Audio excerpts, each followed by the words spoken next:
በስመ አብ ወወልድ ወመንፈስ ቅዱስ አሐዱ አምላክ አሜን። አራይም ባር በመጀመርታ ነቲ በባህሪው ምስሉ ዝኾነ ኣብ ሓድነቱ ካልኣይ ኣብ ሰለስትነቱ ድማ ረባዕ ዘይብሉ ብሓድነት በሰለስትነት ክምስገን ዝነብር ሓያል እግዚኣብሔር ኣምላኽና ክብርን ምስጋናን ኣምልኾን ውዳሰን ካብ ኣጽናፍ ዓለም ክሳብ ኣጽናፍ ዓለም ንስሙ ይኹን። ንሱ ምስገን ንሳ ዘይተረፍ ስለና ስለ ሓጣን ተማልድ ተስፋና ኩሉ ፍጥረት ዝኾነት አንቲ ውእቱ ተስፋ ወለአዳም አመ ይሰደድ እምገነት ተባሂሉ ዝተጸዋዕላ ወይ ድማ ዝተነገረላ ድንግል ማርያም ተስፋ ኩሉ ፍጥረት ክብርን ምስጋናን ይብጽሐያ። ከምኡ ድማ ኩሎም ቅዱሳን እግዚአብሔር ብዘኽበሮም ብዘቀደሶም ብዘሎም ቅድስናን ማዕረግን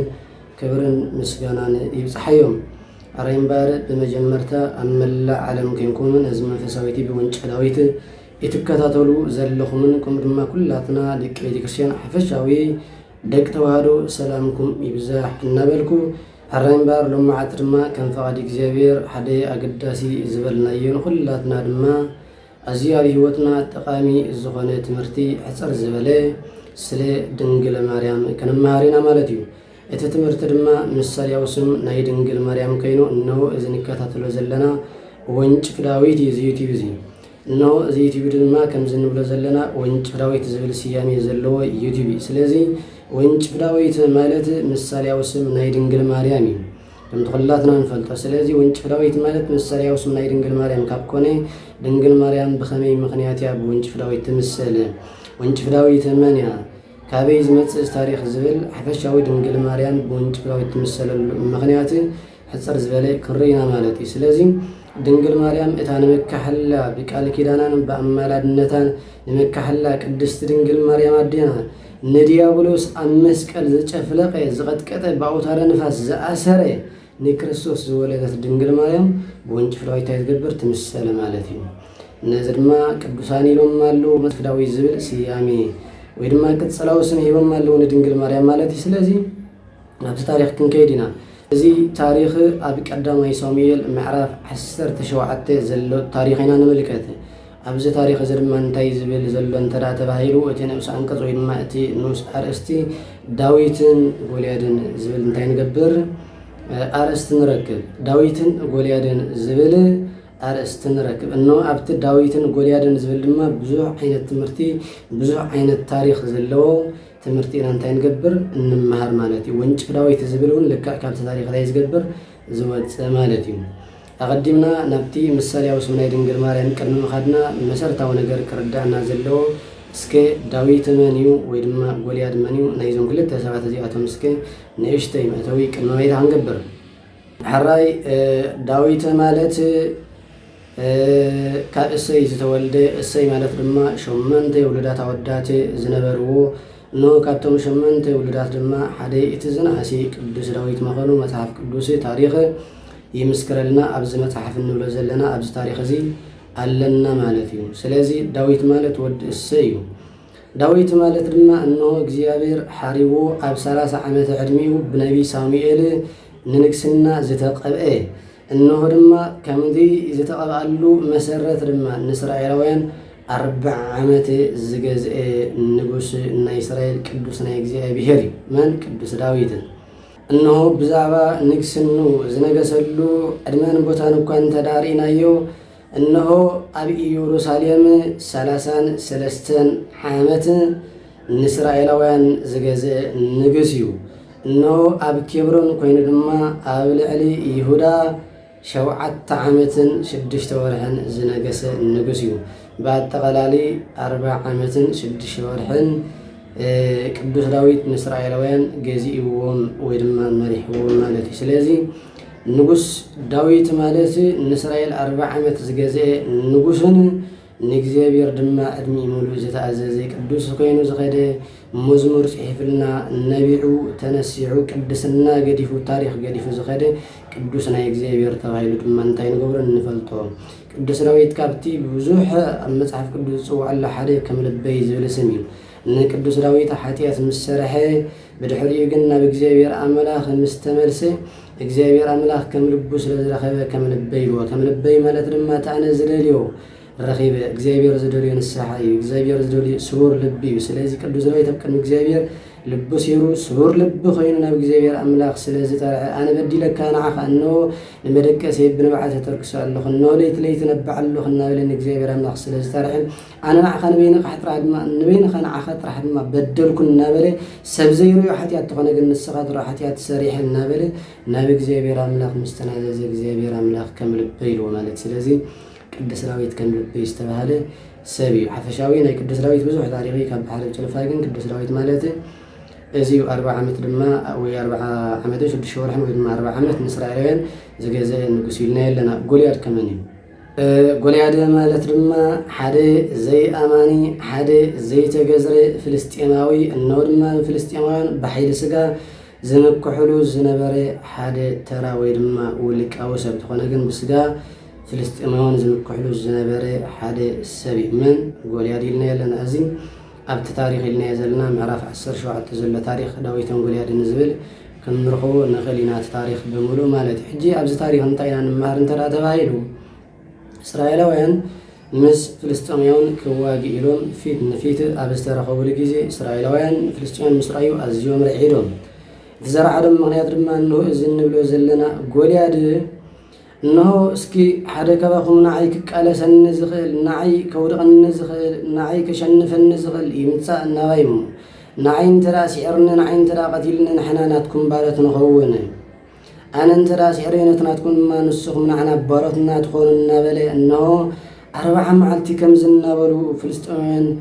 በቲ ዘይግዙር በቲ ዘይኣማኒ ፍልስጤም በቲ ጎልያድ ጎረም ንእስራኤላውያን ኣፈራርሕዎም ወይ ድማ ኣርዕድዎም እስራኤላውያን ድማ እኖ ነሰብኣይ ዝምስራይ ኣዝዮም ተሸበሩን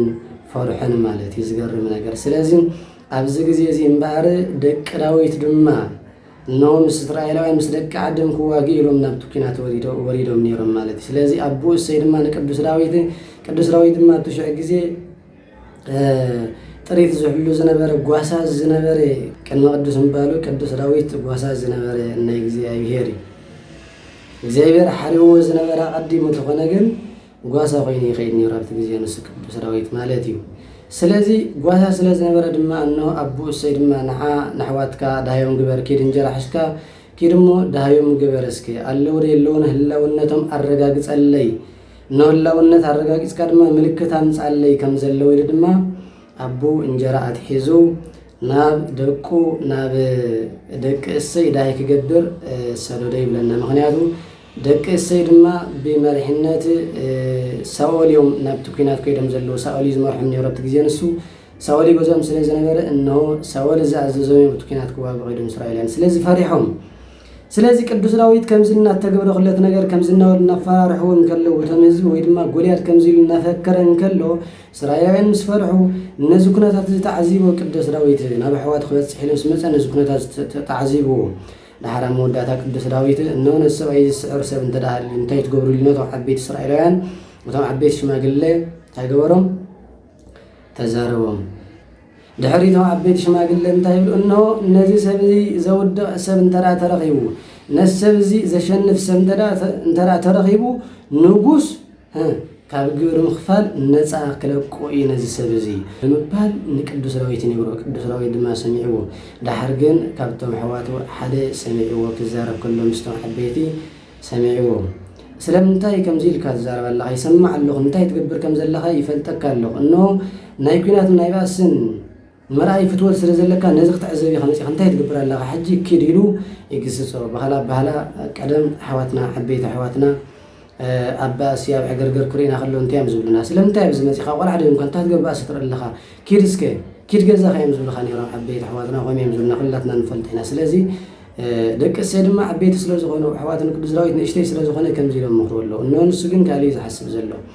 ድሓር እዛ ሓሳብ እዛ ሓሲቡ ናብ ንጉስ ሳኦል ኮይዱ ይብለና ናብ ንጉስ ሳኦል ኮይዱ ድማ እንሆነ ነዚ ዘይግዙር ፍልስጤማዊ ክቐትሎ እየ ነዚ ድማ ኣነ ከሸንፎ እየ ስለዚ ዕጥቂ ሃበኒ ይብሎሞ ፈቓድ ግበረለ ይብሎሞ ንቅዱስ ዳዊት ንስኻ ኣይትኽእሎን ኢኻ ወዲ እሰይ ንስኻ ንእሽተይ ኢኻ ቆልዓ ኢኻ ህፃን ኢኻ ንሱ ግን ዓብዪ ይብሎ ድሓር ቅዱስ ዳዊት እንታይ ዝብሎ ዝገርም ነገር ኣነ ኣብ ጉስነት ናይ ኣቦይ በጋይዕ እናሓለኹ ከለኹ እንሆ ንበጋይዕ ክበልዕ ዝመፅእ ዝነበረ ኣንበሳ ሰላሊዐ ድብኳ ቀቲለ ኢሉ ቅዱስ ዳዊት ጓሳ ኮይኑ ኣብ ዝኸደሉ ዝነበረ ድብን አንበሳን ዝቐተለ ሰብ ማለት ስለዚ እዚ የምፃሉ መጀመርታ ስለዚ ነዚ ድማ ኣነ ሰብ ዝኸደ ይብለ ሽዑ ነዚ ሰብ እዚ ክገጥሞ ዝኸደ ስም እግዚአብሔር ሒዘ ብምባል ድማ ስም እግዚአብሔር እቲ ቀዳማይ ሓይሊ እቲ ቀዳማይ ኣገዳሲ ገይርዎ ክኸይድ ከሎ ንዕዘቦ ማለት እዩ ድሕሪኡ ዕጥቂ የልብሶ እቲ ዕጥቂ ምስ ለበሶ ድማ እቲ ዕጥቂ ምስ ፈተኖ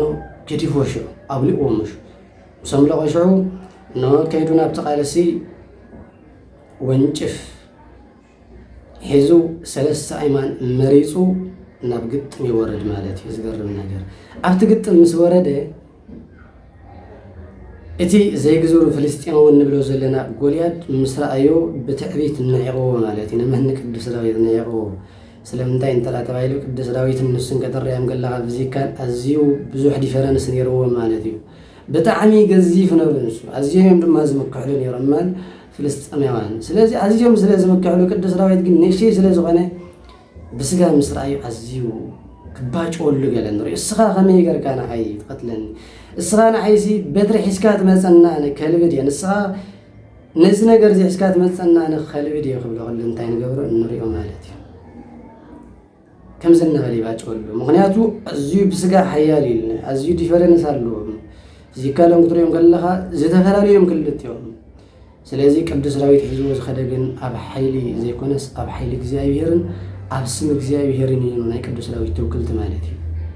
ስለኒ ነዚ ሒዙ ድማ ኸይዱ ኣነ ንዓኻ ስም እግዚኣብሔር ሒዘ መፅካ ዘለኹ እናበለ ድማ ይቐርቡ ማለት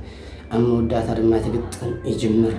እቲ ግጥም ምጀመረ ድማ እነሆ ቅዱስ ዳዊት ካብቲ ናይ ጉስነት በርሱ ካብታ ናይ ጉስነት ሳንጡ ሓንቲ ምናውፅኡ ብወንጭፍ ገይሩ እነወታ ወንጭፍ ወርቢሩ ድማ ንጎልያድ ኣብ ግንባሩ ቀልዕ ወይ ድማ ግንባር ሓረሞ ይብለና እነሆ ነዚ ሊቃውንቲ ከራቕቕዎን ከለዉ እነሆቲ ንሱ ለቢስዎ ዝነበረ ኣልባሳት ብምሉእ ኣካላቱ ዝሽፍን ስለ ዝነበረ በስራ ዝተሰርሐ ኣልባስ ስለ ዝነበረ ድማ ኣዝዩ ደረቕ ስለ ዝነበረ ነዚ እኳ ብእምኒ ክትወቅዕ ስለ ዘይትኽእል ኢሎም ሊቃውንቲ ከራቕቕዎ ከለዉ እነሆ ቅዱስ ሚካኤል ነቲ ኣብ ርእሱ ዝነበረ ኣውፅኡ ንገፁ ከፊት ሂቡ እዮም ዝብሉ ሊቃውንቲ ኣባታትና እቲ ይኮነ እቲ ግን ሓይሊ እግዚኣብሔር ኣብ ዘለዎ ስም እግዚኣብሔር ኣብ ዘለዎ ንስም እግዚኣብሔርና ሓይሊ እግዚኣብሔርን ክረትዕን ክሕይልን ዝኽእል ኣካል የለን ሓይሊ እግዚኣብሔር እትዘሓየለ ማለት ስለዚ ኣቐዲሙ ቅዱስ ዳዊት ሓይሊ እግዚኣብሔር ተገልጡ ገይሩ ናብ ጎልያድ ስለ ዝቐረበ ሓይሊ እግዚኣብሔር ጥራይ እዩ ስም እግዚኣብሔር ጥራይ ንጎልያድ ከስዕሮ ዝኽኣለ ማለት እዩ ስለዚ እነሆ በዛ ሓንቲ ዝመረፀ እምኒ ገይሩ ብወንጭፍ ወርቢሩ ግንባሩ ምስ ዓለዎ እነሆ ጎልያድ ድማ ወደቐ ማለት እዩ ይገርም እዩ ይምካሕ ነይሩ ይምካሕ እኮ ነይሩ ንቅዱስ ዳዊት ምስ ረኣዮ እኮ ይምካሕ ነይሩ ንስኻ በትሪ ሒዝካ ትመፀና ኣነ ከልብድ እየ እናበለ ክምካሐሉ ከሎ ርኢናዮ እኮ ንቅዱስ ዳዊት ኣብ ትምካሕቲ ኩሉ ግዜ ውድቀት እዩ ዝቕድሙ ነቲ ዕቤት ውድቀት ትቕድማ ከም ዝበለ መፅሓፍ ቅዱስና እነሆ ነቲ ዕቤት ናይ ጎልያድ ውድቀት ቀዲማታ ድማ ውድቀቱ ክእለ ከሎ ርኢናዮ ማለት እዩ ስለዚ በዚ ምክንያት እዚ እነሆ ቅዱስ ዳዊት ብወንጭፍ ገይሩ በታ ዝተመርፀት እምነ ገይሩ ንጎልያድ ኣውዲቑ ምስ ቀተሎ እነሆ ድማ ቀቲሉ ድማ ነቲ ናቱ ናይ ጎልያድ ሒዝዎ ዝነበረ ሴፍ ወይ ድማ ናይ ኩናት መሳርሒ የሕዲጉ ክሳዱ ቆረፆ ይብለና ክብርን ምስጋናን ንእግዚአብሔር ይኹን ለቲ ሰባት ሕጂ እውን ክብርን ምስጋናን ነቲ ሓያል እግዚኣብሔር ኣምላኽና ይኹን ነቲ ስሙ ፀዊዕና ዘይናሓፍር ነቲ ኣብ ሓይሉ ተወኪልና ዘይናሓፍር እግዚኣብሔር ኣምላኽና ክብርን ምስጋናን ንስሙ ይኹን ቅዱስ ዳዊት ብሓይሊ ይኮነን ንጎልያድ ስዒርዎ ቅዱስ ዳዊት ብወንጭፍ ኣይኮነን ንጎልያድ ስዒርዎ ቅዱስ ዳዊት ብጥበቡ ይኮነን ንጎልያድ ስዒርዎ ቅዱስ ዳዊት ንጎልያድ ዝሰዓሮ ብጥበብ እግዚኣብሔርን ብሓይሊ እግዚኣብሔርን ብስም እግዚኣብሔርን እንታይ ገይርዎ ስዒርዎ ማለት እዩ ተስዕረት ግን ኣብዚ እንታይ ገብር ይብቃ እነሆ ድማ ናይ ጎልያድ ርእሲ ሒዙ ድማ ናብ ዓዱ ኣተወ ይብለና ድሕሪ ኣዋልድ ኢየሩሳሌም ድማ ዘመራሉ ሳውል ሽሕ ቀተለ ዳዊት ድማ ኢላፍ ቀተለ እናበላ ብመዝሙር ብሳዕስዒት ተቐበለ እዩ ዝብለና ክብርን ምስጋናን ንእግዚአብሔር ይኹን ሳውል ሽሕ ቀተለ ዳዊት ግን ኢላፍ ቀተለ ኢሎና ማለት እዩ እቶም زي جزرات فلسطين عندما كهادم خلوا نريهم إسرائيل عندما كسعبوا من قتلوا من كل ورينهم سلز بزر ما أنت يقول يسعر مالتي حجنا بتكلم السالين خيط التاريخ حفشة وزي مثل حفشة وكلاتنا نرأيه بتاريخ نتصور زخانة مصحف قدساوي تاريخ مستيات مصحف قدس لزخانة نتصور زخانة تاريخ سلزخانة مصحف قدس بعدنا نرأي حفشة وتاريخ مالتي ننببه حجنا بتمثالين خيط بخمية دنجل مريم بخمة تمثال حجنا بتمثالين خيط نبت مثالي انت لا غيرنا قدامي مثالي نرى حجي داويت ناي قدام مثالي داويت ناي قدام مثالي اتو مس داويت زنبرو حزب اسرائيل ناتنا ناي مؤمنان مثاليهم ناي امنت كريستنا مثاليهم غولياد ناي ديابلس مثالي غولياد ناي ديابلس ويدما ناي شيطان ناي ساتنايل مثالي اتو مس غولياد زنبرو زي غزرات فلسطينيون ناي زي امنتي ويدما ناي اغاننتي نحن كانت مثالي مويد ما ناي زي أمن تيم نيرم حفيشة ونساتهم سلازي زون سوات زيات مدما ناي أغاننتي مثالي إيوم مالتي وانشف داويت ناي دنجل مريم وانشف داويت ناي دنجل مريم ناي ذاك بستاد زيها ناي دنجل مريم مثالي أمان وانشف داويت ناي دنجل مريم مثالي أزيك قدامي مثالي بكالاي مثالي ما ليكاونت أبوتات نتن سلست أيمان زبلناين ناب حموشت أيمان أمزيوم بمستيرون الربيقون يترجمون يوم كلاي مثالين تدارين هدما أدم نايليك ويدما نايليك كاونتي مثالي أدم نايليك ويدما نايليك كاونت مثالي قولي أدما ناي منافق ويدما ناي منافقان مثالي إيو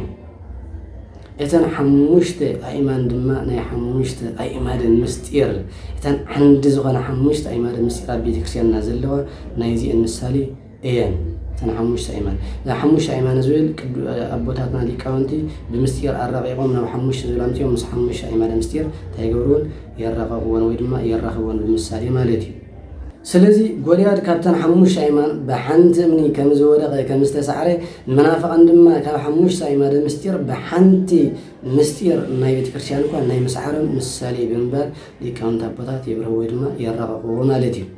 بغلا بهلا زنتين ترى توايلو مستير سلاسين زي كبروا بمستير سجاوي نرتعهم مستير سجاوي زي كبروا دما بمستير سلاسي نرتعهم حفشاوي بتزلوا مسترات ناي بتكرشان منافق عن كل جزء مسرت عن يوم بيت كرسيان كل جزء مسرت عتهم يا مالتي سلازي نز مثالي زي نصور الجينا تكند مثالي نغيد قولي هذا حنت خبتن سلست أيمان كونشف داويت بزوجت بحنتي مني كم ستسعره ديابلوس دما كابتم سلست أكلات بحدا أكلاو كاله سجاد بزلبسه بأكلاو كاله بيسوس كريستوس ينتاجرو تسعيرو مالتي نزيد ما قدوس يفريم أودع سماريام نايسولوس كنزي زبله إذا نبي دانيال زرايو أمني إرسب كيدون كفو كامنوي حنباز تفنكله نسخة كابزو تكالي موتيكا كابدنجل مريم توليدو هادي حننا يلو سلازي كابدنجل مريم زتولي نصوص سجا دنجل مريم لبيسونا علم زلحنا إيسوس كريستوسيو مدهني علم مدحن كريستوسيو تاوسيو سلازي كم تقدس داويت نقولياد مقتال كابنا يقسنت برسو امني مريسو بونچ فجيو جنبارو كم زقتلو كريستوس لما نزناي تنتي صلاينا ديابولوس كاب قدست دنگل ماريام بزوسدو نصوص سغا وسيدو توليدو نو امسقل تسقيدو امسقل لما وليه لما سوقتان املاخي من داي حلكان بزبل قال إذا قال زي لا قربته سيطان يبلو ليقاونت سيطان مقرب زتتقمو لقال يبلو سلازي لا قربته سيطان مقرب زتتقمو لقال وليه لما سبقتان يبلو أملاخي من داي حلكان بزبل قال نو ديابلوس دما إذا السبي سلازي نزل نفسي لكوتو بال نكرسوس دما نفسي لك زمت نفسي لك وسديلنا مسكربه نو كريستوس دما نديابولوس أمسكال تشفلقو أمسكال أسرو باوتار نفاس نديابولوس أمسكال أسرو لتسوات كبر مسكال نجزابير يخون سلازي كريستوس أملاخنا نتنايت أنت تصراينا زغنا ديابولوس وكا خجفلقو زخالي አመስቀል ካብ ድንግል ማርያም ብዝወሰዶ ንጹህ ስጋ ካብታ ወንጭፍ ዳዊት ትባል ዘላ ድንግል ማርያም ዝወሰዶ ስጋ እዩ ማለት እዩ። ስለዚህ ወንጭፍ ዳዊት ድንግል ማርያም ያ ቅዱስ ዳዊት በታ ዝተመርፀት እምኒ ገይሩ ወልያድ አናሃሎ ቀተሎ ሰዓሮ ይልና እዩ። እግዚአብሔር ድማ በታ ዝመረፃ ድንግል አደይ መጽና ማለት እዩ። በታ ዝተመርፀት ንጽሕት ዘይሪ መጽና ማለት እዩ። በታ ዝተመርፀት ንጽሕት ድንግል መጽና ማለት እዩ። ነዚ እኮ ቅዱስ ዳዊት እስማርያ እግዚአብሔር ለጽዮን ወአብደራ ከመ ትኩኖ ማሂደሩ ዛቲ ይእቲ ምዕራፍ የለዓለም ዝበላ እግዚአብሔር ንጽዮን ሓደራ እግዚአብሔር ንጽዮን ሓርያ መሕደሪ ክስኮን ድማ ባህጋ ኖ ማዕረፊተይ ኣብዚያ ክገብረ ናይ ዘላለም ማዕረፊተይ ድማ እዚያ ኢሉ ንጽዮን ሓርያ ይግና ቅዱስ ዳዊት ዘሓርያ እምኒ ወንጭፍ ገይሩ ንዳዊት ንጎልያድ ቀቲልዎ ካበልና እግዚአብሔር ድማ ነዘሓርያ ድንግል ወዱ ሊኽላ ማለት እዩ። ነው ክርስቶስ ድማ በታ ዝተሓርየት ድንግል ተወሊዱ ካብታ ዝተሓርየት ድንግል ካብታ ዝተመርፀት ድንግል ማርያም ተወሊዱ ስጋ ለቢሱ ንጹህ ስጋ ናይ ድንግል ማርያም ለቢሱ ካብ ስጋ ካብ ነፍሳ ነፍሲ ወሲዱ ንጹህ ስጋ ወሲዱ ሰብ ኮይኑ ተወሊዱ ከም ሰብ ዓብዩ ኣብ መወዳእታ ድማ ናይ ትንቢት ዘመኑ ስለ ዝኣኸለ ኖቲና ዓለም ዘምጾ ቃል እኳ ፍርድ ናይ ኣዳም ክልዕል ስለ ዝመፀ ድማ ፍርድ ናይ ኣዳም መታን ክልዕል ትዘምጾ ዕላማ ክገብር ስለ ዝኾነ ድማ እኖ ኣብ መወዳእታ ድማ ኣብ መስቀል ተሸንኪሩ ኣብ መስቀል ተሰቂሉ ንዲያብሎስ ኣብ መስቀል ቀጥቂጥዎ ማለት እዩ። እግዚአብሔር ኣምላኽ ክርስቶስ ካብ ኣብ ዘመኑ እናማረን ከሎ ዝሰዓሮም ኣጋንንቲ ኣብ መስቀል ምስ ተሰቕለ ዝሰዓሮምን ዝቐተሎምን ኣጋንንቲ ይበዝሑ ማለት እዩ። በተአምራቱ በትምህርቱ በካህሊነቱ በጥበቡ ኣብ ዘመነ ስብከቱ ካብ ዝሰዓሮም ኣጋንንቲ ኣብ ዘመነ ስብከቱ ካብ ዝጨፍለቆም ኣጋንንቲ ኣብ ዕለተ ዓርቢ ዝጨፍለቆም ኣጋንንቲ ኣብ ዕለተ ዓርቢ ዘጥፍኦም ኣጋንንቲ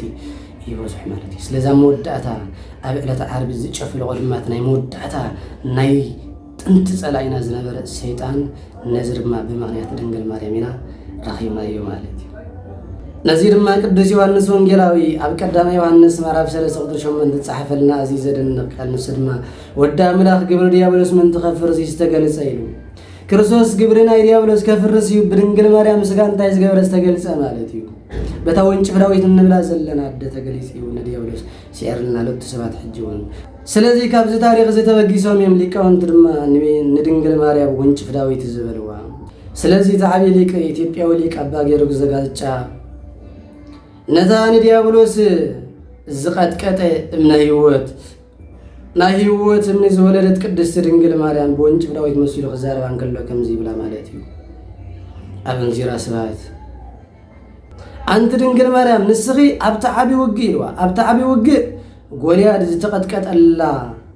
እምኒ ወንጭፍ ዳዊት ይኽኢልዋ ጎልያድ ዝተቀጥቀጠላ እምኒ ወንጭፍ ዳዊት ይኽኢልዋ ንጎልያድ ክትቅጥቅጦ ዝኻለት ካብ ወንጭፍ ዳዊት ብዝወፀት እዩ። ስለዚ ነዚ ናይ ዕለተ ዓርቢ ናይ ጥንቲ ጸላኢና ዲያብሎስ ኣብ መስቀል ክጭፍልቕ ዝኻለ ድማ ካብ ድንግል ማርያም ዝተወልደ ክርስቶስ እዩ ማለት እዩ። ስለዚ ቅዱስ አባ ጊዮርጊስ ዘጋስጫ እመቤቴ ማርያም ንስኺ ኢኺ ኣብቲ ዓብይ ውግእ ጎልያድ ዝተቀጥቀጠላ እምኒ ወንጭፍ ዳዊት ንስኺ ኢኺ ብምባል ብወንጭፍ ዳዊት ትምሰለሉ ምክንያት ንጹር ዝኾነ ምሳሌ ኣብ እንዚራ ስብሐት ነጊርና ወይ ድማ ወዲስዋን ኣድኒቅዋን ማለት እዩ። ቅዱስ አባ ጊዮርጊስ ዘጋስጫ ኢትዮጵያዊ ሊቅ ማለት እዩ። ስለዚ ካብዚ ተበጊሶም እዮም ንድንግል ማርያም